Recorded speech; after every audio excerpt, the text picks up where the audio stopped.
Hello there, ladies and gentlemen. Moletrap here, coming at you with another StarCraft commentary. We got a game here between this fine gentleman, a scholar, a nice guy, my former coworker Nalra, all-around great guy, and this scumbag that you see on your screen right now, Ma Jae-yoon, aka Savior. In case you haven't heard it the million times I've said it before, Savior was a match fixer. It dealt some serious damage to the reputation of esports, so I do not like him, but he was a very strong player, and this is kind of an important game in the history of StarCraft, so we're going to do some commentary here today, and we're going to look a little bit at Savior's ZVP heading into some MSL finals that we're going to be casting after this. But also we want to just see Nalra play some games, because Nalra is awesome. Another player with a long career. He's playing here in 2006. Or 2007, I guess, and he's been playing at the highest level for 6 or 7 years or something like that. Ma Jae-yoon's relative newcomer. You know, Savior, his first MSL win was actually in 2005. So, relative newcomer. But, anyways, he has actually won, I think the last 4 MSLs, he's won 3 and he came in second on the 4th one. And the person who beat him was Choja, actually. And I think I might have casted one of those games. I think I casted one of those games because it was one of the MSL best series or something like that.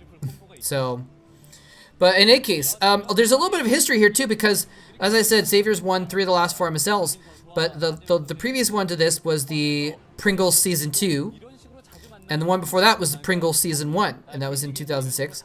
And the finals of that was Savior versus Nalra. So this is a bit of a rematch of their very famous finals, which was called the Holy War finals, because Savior is Savior. It's kind of a, you know, kind of a Christ reference, I guess. And so sort of a deity. And Ra is an ancient Egyptian god. So you've got 2 godlike figures, I guess. So anyway, so that's why it was the Holy War finals, and Savior ended up coming out on top in that, so there's a chance for Nalra to get a little bit of payback, although it was like, you know, a year and a half before this or something like that. So this is the round of 16. I've had to restart this a couple times, so I don't remember if I already mentioned this, so sorry if I'm repeating myself. This is the the round of 8 of the GomTV MSL from early 2007. It was a 2006-7 league, if I remember correctly. Yeah. And so it started at the end of 2006, went into 2007. And the MSL back then was actually, the round of 8 was actually a dual tournament, a double elimination group stage. So there was actually 2 Terran players in the group with them. But this is actually the second game of the group. And Savior's actually sending a couple drones across the map, which is interesting. And it's probably because he's going to try and do something similar to, we know what we saw him do in the previous game we just casted against Busan, and, you know, go for a, no, this isn't the same map, actually. Why would he be sending the drones across? I'm not sure what's going on with these drones. I do not know what's happening with these drones, but either way, Nalra is attacking with 2 gateways, and Savior doesn't seem to be completely prepared for it here. I'm not sure what's happening with those drones, but he's having to pull more drones off to try and attack Zealots. Attacking Zealots with drones is not very good, but attacking Zealots with Zerglings and drones is very good. 3 Zealots now rallying outside of the base here for Nalra. Savior has pulled several drones, but he has Zerglings, so he doesn't have to pull all of his economy and able to deal with this.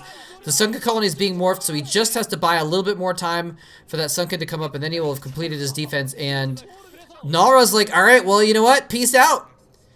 You made a ton of Zerglings, you pulled your drones, you made a Sunken Colony. I have actually injured your economy significantly without killing a single unit, and now I'm going to retreat home with my Zealots and just go back into a macro game. So clever play by, by Nalra. And I was thinking that, oh, this must be the same map, and he's sending those drones out to mine the minerals to open up the wall again, and I was like, wait a minute, no, this isn't the same map at all. I'm not sure why he was doing that. So I'm not sure what was with those drones. Maybe it was a drone scout or something like that. Anyway, I mean, this is a 3-player map. It's a 3 spawn point map. So he might have been trying to, you know, send out 2 drones to scout both spots. A little bit strange. Anyway, things kind of stabilizing here now. Nalra just has put those zealots in his wall as kind of a blockade here. He's got the forge warping in behind, so he's going to be able to get a cannon behind him as well before Savior's able to put too much pressure on him. I mean, I suppose if Savior had just continued macroing Zerglings only and gone for an all-in attack, there might be a little bit of a threat to Nalra right now, having gotten the expansion, but he's got the probe in the base, and he's scouting around, and he's seeing exactly what's going on. He's seeing drones pop out, he's seeing another hatchery going down. So he kind of knows exactly what's happening. He knows he's not in too much danger. So he can continue to tech, having put on a little early pressure on Savior. I think Nalra probably coming out on top, actually, in this situation. He put a lot of pressure on Savior. And what did he lose? What did Nalra lose in that situation? Nice little flank with the Zerglings there. He's going to take out the scouting probe finally. Not going to get a timing on whatever happens after the lair, if it's going to be a Hydralisk Den, or if he's going to make a Spire. Third base now going down for Savior, just as we saw in his game against Pusan. Pretty quick third base. And Citadel going down, actually, for Nalra. Is that a starport? No, it's not a starport. Or Stargate, rather. Just the Citadel. So a little bit of a strange, not strange, actually. It's not really strange, but let's say atypical build here from Nalra. Going for the early zealot pressure, switching it up, just getting a bunch of zealots early on, and then going into the Nexus, and now going into the charge lot tech. You know, this could mean that we are going to see him just get charged and go for a second timing, essentially. He's sending this Dragoon around to try and scout for Overlords. He wants to make sure that the scout doesn't get in here and spot his plans. Probe checking up to the top left just to see that there's no base up there. He's basically looking for the third base. Top left could be a good spot for it. Probe looking now into the side base, and he is going to go ahead and scout that third base. He knows exactly where it is. Giant Maestro of Zerg poster there, celebrating Savior. That was his nickname, the Maestro of Zerg.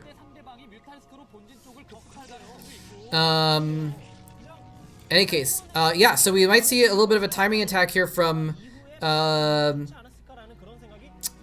Nalra with charge, but I'm not sure, actually. It might just be getting that attack just in general. It doesn't look like, because I don't think we see +1 weapons. We'll have to see if we see this forward spinning or anything like that. It's going to be a little bit too late to hit before the Spire. The Mutalisks are going to be out, and they're going to be able to deal with this. So he does have the charge tech. Maybe he's just going to try and snipe the third. That might be what he's doing here, actually. He might just be trying to go and snipe the third, target down the hatchery. That might be why we saw such aggressive scouting with those probes to try and find the hatchery. Oh, he did actually build a Stargate in the back of his base as well. So there is the potential for, you know, making those Corsairs. And he actually, okay, he sends in some Zealots to that third base. There's already Sunken Colony there. But he's going for the Sunken Colony. He's going to try and target down that hatchery. It is an attempted base snipe. He's just right-clicking that hatchery. No, he's turned away from the hatchery with the Zealots to go after the Zerglings and do some damage there instead. He takes out the Zerglings very quickly. He's now turned his attention back to... well, actually couldn't tell what those Zealots were attacking now, but with the Mutalisks overhead, Zealots do not stand a chance of actually killing that hatchery now. Maybe if he just right-clicked it, it would have gone down, but it was going to be close, and he couldn't really afford to lose all those Zealots for free. Mutalisks now going across the map, and there's only 1 or 2 Corsairs in the air, so this is actually a pretty deadly attack with deadly potential. There's not even any Dragoons back here. He has a few cannons. He needs to be very careful and just kind of control those Corsairs, keep them back against the cannons, make it so that if the Mutalisks attack the Corsairs, he can fall them back to the cannons, and make sure that the Mutalisks are never really able to engage. If they engage with the Corsairs, fall them back, engage with the cannons. If the Mutalisks attack the cannons, engage with the Corsairs. And am I seeing that right? I don't know if I saw that right. These are old maps that I'm not super familiar with, but I believe I saw that there are 2 gases. There are actually 2 gases at the third base. So Savior right now has 4 gas mines coming in. A lot of gas intake. That is going to be so ridiculous. Actually, I'm going to check this map stats. I wonder if there's a really bad PVZ bias or anything like that. Let's see. No, it's actually almost even ZVP. Zerg just won a few extra games, but that might be because Savior was winning everything in this in this map pool. But in any case, Mutalists start coming in there. They're going to attack a couple cannons. The Corsairs come in to try and attack the Mutalists, but the Scourge are the answer. There's not enough Corsairs to take out the Scourge before they can counterattack them. And all of the Corsairs go down. All of the cannons go down. Maybe if he can squeeze out an Archon here, he might be able to hold off these Mutalists, but I don't think even one Archon will be able to do it. They're already annihilating all of the probes. Yeah, I think this has gotten a little bit too far out of hand now for Nalra. He's lost a lot of probes. He finally runs them away. He's actually able to get one Corsair out. Second Corsair out as well is going to kind of escape. If he can rally those Corsairs together and unite them with an Archon, he might be able to do something about this, but I think it's kind of too late. Even if he holds this off somehow, it doesn't even matter because Savior is 4 gases. So the long game is already lost, basically. He's got a couple Dragoons. He's got a couple Corsairs. 3 Corsairs out now. And I mean, Savior is just kind of not taking out anything too important. He's taking out the Cybernetics Core and a few cannons. Several probes is going to hurt as well. Now he's going in. Now he's taking the meat. He's taking the potatoes now. He's actually killing off that army. Taking out the Corsairs, taking out the Dragoons. And just, okay. But once he starts getting those buildings, that's going to be really the painful part. But still, he's actually managing to squeeze out more Corsairs. I mean, this is a situation we've seen time and time again. It's really not something that Protoss comes back from. Once they've gotten this far behind in the air battle, you kind of have to get the Corsair count up high enough that you have control of the air before the Mutalisks are a threat. Otherwise, it's just so hard to break those mutas once they're already out. Especially when you lose your Corsairs earlier. If he kept the Corsairs back and just sacrificed his base, maybe he could have built up enough Corsairs that he would have 6 or 7 right now, and he could, you know, fight back against the air battle. But it's kind of too late right now. He's trying to fight up the ramp to go into that 3rd base, but, you know, there's Sunken Colony there that's going to deal with the remains of that Zealot army. There's actually a ton of Mutalisks. Look at this. Savior, with 4 gases, is able to mass up so many mutas. It's absolutely ridiculous. He's got so much money. He could just make as many mutas as he has the minerals for at this point. It's kind of amazing, kind of ridiculous. Yeah, okay, so the main Nexus did go down. Savior's like, I'm not even satisfied with that. He's going to come back in for more, wants to kill more buildings. Doesn't even need the Scourge. Okay, never mind. Now the Scourge come into view just as I say that, but he doesn't really need them to battle these Corsairs. He's got so many Mutalisks right now. But he actually chooses not to battle the Corsairs straight up, actually. He wants to go for the buildings instead, and he does polish off the, I didn't see actually, was that the, no, that Templar Archives still exists. I don't know, but maybe it's just a pylon he just killed up there. Now the Mutalisks are going in, they're surrounding the Corsairs. He's not letting the splash damage happen. The Corsairs try and escape, but there's only one left. Savior can just rampage the base. And again, remember, Savior has 4 gases behind this.